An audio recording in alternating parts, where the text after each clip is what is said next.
How to make group video call in Messenger. Hello guys, this is Atticus and welcome back to another tutorial video. In today's video, I'll teach you guys how you can make a group video call in Messenger app. So without any further ado, let's dive right into it.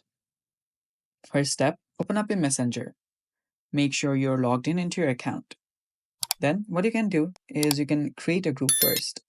To create a group, tap on this pen icon on the top here, on top right. You'll see this option. Tap on it.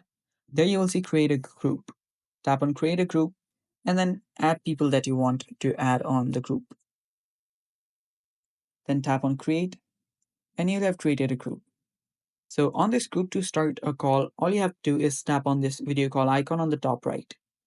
And after you tap on it, it'll just start a video call. And it's that simple to make a group video call in Messenger app. And that's basically all for today's video, guys. Thanks for watching. Stay tuned for more upcoming tutorial videos. And if you're new to our channel, don't forget to hit the subscribe button. Thanks for watching. Bye bye. Take care.